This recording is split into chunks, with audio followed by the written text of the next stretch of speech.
Olá, seja bem-vindo a mais um Tira Dúvida aqui do Projeto Conquistar. Eu sou o professor Hilner, sou professor de matemática e eu trouxe mais um tema aqui que eu tenho certeza que vai te ajudar aí nos teus estudos. Acompanhe então comigo o título da aula 11 de matemática. Linha direta. Acompanhe também comigo o objeto de conhecimento. Investigação de dados relativos ao comportamento de duas variáveis numéricas e coeficientes numéricos, utilizando uma reta para descrever uma relação observada. E é isso, acompanhe então comigo a nossa dúvida. Muito bem, e no nosso momento de dúvida nós temos aqui uma pergunta, né? Observe primeiro que nós temos aqui um esquema, né? Uma reta e dois pontos. A nossa reta aí nomeada com R, né? Toda reta é nomeada com letra minúscula. E também os nossos dois pontos, A e B. Lembre que os pontos são nomeados com a letra maiúscula. E a nossa pergunta é possível traçar uma reta que passe pelos pontos A e B? Essa é a nossa pergunta aqui da dúvida. Será que é possível, então, traçar uma reta que passe tanto pelo ponto A quanto pelo ponto B? Essa é a nossa dúvida. E eu convido agora para você acompanhar o nosso momento de Tira Dúvidas. E nesse nosso momento aqui de Tira Dúvida, a gente vai então estabelecer aqui algumas relações. Vamos começar então com a primeira. Observe aí então a relação entre um ponto e uma reta, né? Você percebe então aí que nós temos dois pontos, né? A e B. O ponto A, ele está pertencendo, né? Ele está ali em contato com a reta R, então a gente precisa escrever isso, tá? O ponto A pertence à reta R, tá bom? É assim que a gente fala na matemática. E o ponto B, que está fora, a gente fala que o ponto B não pertence à reta R, tá bom? E em qualquer lugar que ele se localize, tá bom? Desde que ele não esteja em contato aí com a reta R, a gente chega nessa afirmação, tá bom? O ponto B não pertence à reta R. Vamos seguir em frente aí com mais relações, olha só. Isso aqui é importante, tá bom? Nós temos aí então uma situação em que os pontos A, B e C estão todos em contato com uma única reta, né? Para essa situação a gente chama então de colinearidade, né? Os três pontos são colineares. Colinear significa que elas pertencem a uma mesma reta, que é uma situação diferente dos pontos D, E e F. Percebam que a gente não consegue colocar esses três pontos, né, o D, E e F, numa única reta. Eu vou precisar de mais retas para poder contemplar os três. Quando isso ocorre, a gente então afirma que elas não são colineares, tá bom? Isso é importante a gente registrar, beleza? Vamos seguir em frente porque nós temos aí uma outra situação que é importante ser dita, tá bom? Perceba que nós temos aí três situações, né? São todas elas com duas retas, né? Perceba que na reta à esquerda, as duas retas à esquerda, C e M, elas não entram em contato, né? Elas não se tocam. Mas, se você perceber, nós temos aqui, ó, uma mesma inclinação, né? As duas retas estão numa mesma inclinação e também vão possuir aqui, ó, a mesma distância entre elas. Então, para essa primeira situação, a gente diz que elas são paralelas. Paralelas. Ok? E para as outras duas, né, nós temos um ponto de contato. Aqui e aqui. Para essas duas, nós chamamos então de retas concorrentes. Só que tem uma diferença. Essas duas aqui, a P e N, elas possuem ali um ângulo, né, de 90 graus, o ângulo reto. Então, quando nós temos uma situação dessa, nós dizemos que elas são concorrentes perpendiculares. Diferente dessas outras duas aqui, né, que elas também são concorrentes, mas não são perpendiculares, elas são oblíquas, tá bom? Vamos ver isso na tela então, olha só. Para as retas então C e M são paralelas, não é? As retas B e E são concorrentes e oblíquas, ângulos diferentes de 90 graus. e P e N são concorrentes e perpendiculares, quando existe aquele ângulo reto entre elas, ok? Seguindo em frente, aí nós temos uma outra situação, olha só. Quando nós temos aí três retas que estão no mesmo plano, a gente consegue fazer, então, concluir, né, a seguinte situação. Percebam aí, se a reta A é perpendicular à reta B, que você está vendo no nosso esquema aí, e também a reta C também é perpendicular a essa reta B, a gente consegue concluir, então, que a reta A é paralela à reta C, tá bom? Exatamente como naquele esquema que a gente viu anteriormente, tá bom? Isso porque as três retas pertencem ao mesmo plano, tá bom? Porque nós temos uma outra situação, vamos seguir em frente aí, ó, que é quando eles não estão no mesmo plano, né? Esse aqui, à esquerda, é o esquema que nós acabamos de ver, tá bom?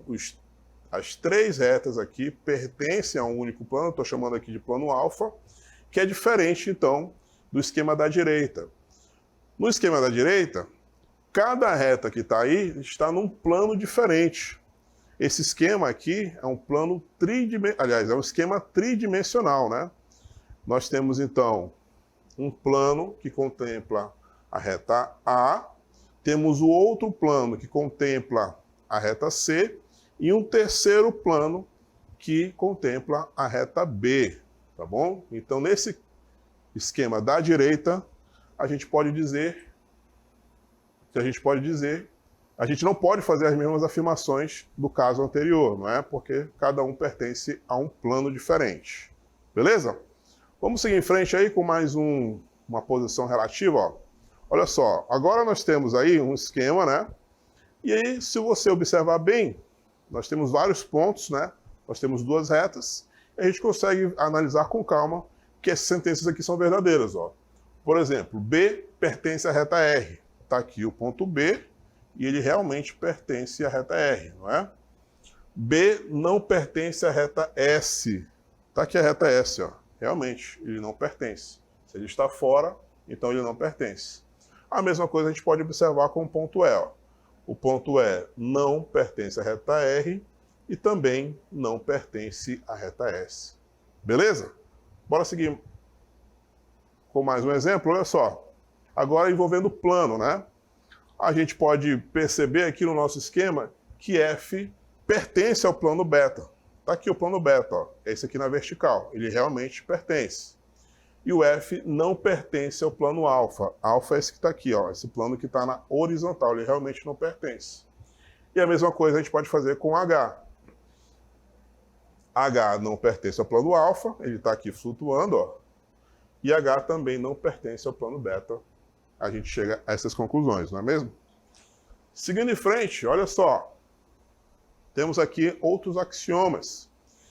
Dois pontos distintos são sempre colineares e sobre eles passa uma única reta. Isso é importante. Dizemos então que dois pontos distintos A e B determinam uma reta.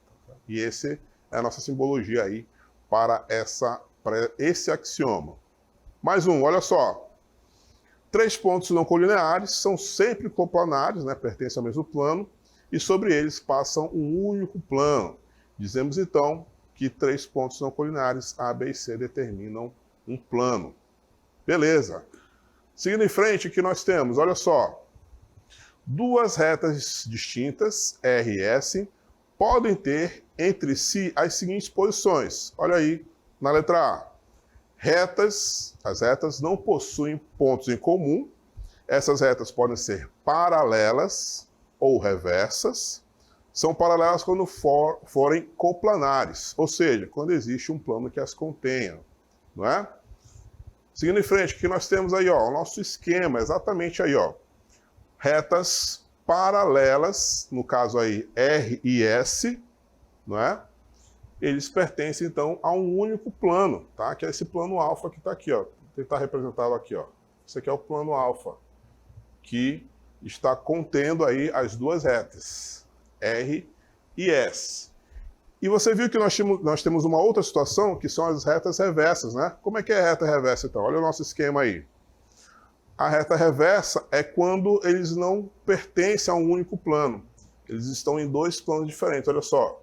No caso aqui, ó, a reta R está num plano e a reta S está num outro plano. Ó. Então, quando isso ocorre, nós temos, então, um caso em que essas duas retas são reversas. Beleza? Bora ver mais um exemplo aí, ó. As retas possuem um só ponto em comum. Essas são chamadas, então, de retas concorrentes, que foi o que nós vimos, né? Elas pertencem, então, a um único plano. E você está vendo, então, que as duas pertencem a um único plano, esse plano que nós temos aqui na parte superior desse esquema aqui, né? Aqui, ó, nosso plano, esse plano aqui na parte de cima, tá bom? Então, são concorrentes. O que mais que nós temos?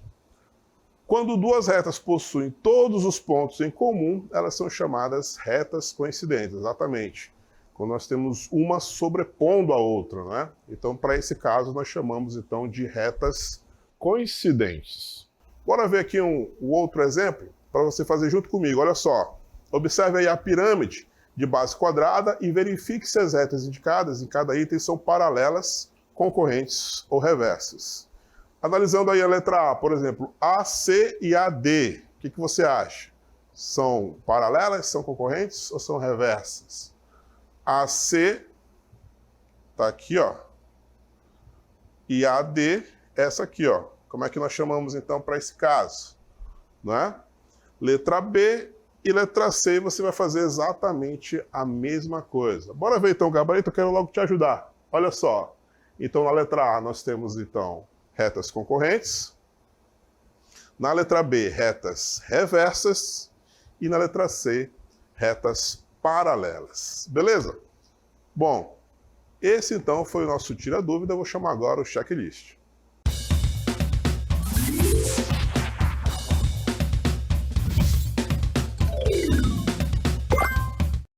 Muito bem, chegamos ao nosso checklist, né? Que é aquele momento que a gente relembra aqui alguns tópicos. Olha só, nós começamos então com alguns axiomas, né? Principalmente aí o do ponto, reto e plano, né?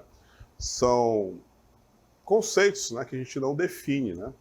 Ponto, reto e plano são os elementos que nós trabalhamos aqui para fazer essa análise aí das posições relativas, né? São muitas posições, né? Mas a gente consegue aí com calma analisar uma a uma e ter um entendimento aí da relação entre eles, né? E foi exatamente o que nós vimos aqui nas posições relativas. Tentei contemplar aqui não só as posições relativas a ponto e reta, mas também com reta e plano, né? Então, você consegue ali verificar que nós temos uma nomeação, nós temos classificações ali próprias, né? E também nós temos conclusões. Quando a gente faz ali alguma análise com relação à posição, por exemplo, que uma única reta vai contemplar ali 2 pontos, então nós podemos então concluir, né, que dois pontos qualquer, né, a gente vai ter então a existência de uma única reta que vai passar contemplando esses 2 pontos. Então são conclusões que a gente chega justamente trabalhando aí essas posições relativas, tá bom? E com relação aos planos, nós temos ali situações similares, né? Nós temos ali paralelismo, temos perpendicularidade, né? É importante a gente lembrar que para ser perpendicular precisa existir aquele ângulo reto, né? Porque senão a classificação muda, eles passam a ser chamados aí de retas concorrentes oblíquas, né? E também paralelismo. Paralelismo é um conceito interessantíssimo, tá? Porque a gente consegue visualmente perceber o paralelismo, né? Mas temos também conceitos ali que são amarrados a ela, né? Por exemplo, a distância entre uma reta e outra, ela tem que ser a mesma, tá bom? Por mais que na nossa imagem ali nós colocamos uma delimitação nas nossas retas, a gente tem que lembrar que essas retas são infinitas. Então, a distância de uma para outra, ela permanece a mesma também no prolongamento, né? Além disso, a mesma inclinação deve ser respeitada. Então, se uma reta possui uma determinada inclinação, a outra também deve possuir a mesma inclinação. Porque se não for respeitado isso, em algum momento, né, se a gente fizer o prolongamento das duas retas, em algum momento elas vão se encostar, tá bom? Porque existe essa diferença aí, elas se encostam e aí elas deixam de ser paralelas, elas passam a ser então retas concorrentes, ok? Então são conceitos que amarram, né? Que amarram justamente para que a gente possa ter segurança, né? Segurança nessas classificações, tá bom? Então, resumindo, é isso que nós vimos aqui na nossa aula e a gente tenta te ajudar aí da melhor maneira possível, tá bom? Vamos então para as nossas dicas. Muito bem, e nas nossas dicas, né? Nós temos aqui a nossa primeira dica e tem essa seguinte pergunta, olha só. Retas paralelas se cruzam no infinito? Isso é uma afirmação já antiga, né? Que dizia que as retas paralelas se cruzam no infinito. Aí eu trouxe essa imagem aqui, tá bom? Para auxiliar nessa pergunta, né? Quando o artista vai representar aí, vai pintar um quadro, vai desenhar algo, né? Ele precisa de retas auxiliares, que são essas que estão aqui em vermelho, né? Então, quando a gente representa, por exemplo, o prédio de uma cidade, como é o caso aqui, ele precisa traçar essas retas, né, para que a gente tenha aí uma perspectiva única, né, todos os prédios vão estar dentro de uma perspectiva, né, e posteriormente ele retira, né, nós temos inclusive a sequência aqui, ó, olha só, ele retira, né, e nós temos ali a visualização da nossa imagem, né, da nossa paisagem. Então, acreditou-se, né, durante o tempo que as retas paralelas se cruzavam no infinito, né? Mas, na verdade, você que entendeu o conceito aí de paralelismo sabe que isso não existe, né? Sabe que isso não é verdade, né? Porque se eles se cruzarem em algum momento, mesmo que seja lá no infinito, eles deixam de ser paralelos, né? Então, o paralelismo, né, o conceito de paralelismo, nos garante que eles não vão se cruzar, não vão entrar em contato, tá bom? Então essa é a nossa primeira dica. Vamos então para a nossa segunda dica, olha só. Como identificar duas retas reversas? Lembra que as retas são paralelas quando elas pertencem ao mesmo plano, não é? E elas são reversas quando elas estão, na verdade, localizadas em planos distintos, planos diferentes, não é? Então, toda vez que você se perguntar aí, como é que eu faço para identificar uma reta reversa, você tem o auxílio aqui, ó, num objeto bem comum do nosso cotidiano, né, que é um dado, tá bom? E aí, se você encarar, então, as faces do dado como sendo os nossos planos, fica bem fácil você identificar. Se você pegar, então, duas retas, né, que estão no mesmo plano, você pode construir, então, retas paralelas ou então retas concorrentes. Mas se você pegar duas retas que estão situadas em planos diferentes, no caso do dado aqui em faces diferentes, então elas serão reversas. Então, por exemplo, se você pegar aqui uma reta aqui da face 6, por exemplo, e uma outra reta aqui da face 4, na vertical, e lá na horizontal, elas serão então reversas, tá bom? Elas não estão no mesmo plano, tá ok? Então, essa é a nossa segunda dica. Toda vez que você tiver em dúvida aí, tá? Se a reta vai ser reversa ou não, se elas são paralelas ou não, você lembra então desse objeto, né, que é o nosso dado, e aí você constrói mentalmente, né? E consegue classificar perfeitamente se ela vai ser reversa ou não. Beleza? Então essas aqui foram as nossas dicas, espero ter ajudado aí nos seus estudos. Vamos então para o nosso encerramento. E é isso, chegamos ao final de mais um Tira Dúvida, eu espero ter te ajudado aí nos teus estudos, mas antes de eu me despedir, vou pedir para você seguir a gente nas nossas redes sociais, acompanha aí na tela. Nós temos então o @Centro de Mídias _AM e também a hashtag Projeto Conquistar Seducam. Eu tenho certeza que nós vamos te ajudar aí nos teus estudos, não só em matemática, também nas outras disciplinas, tá certo? Até a próxima!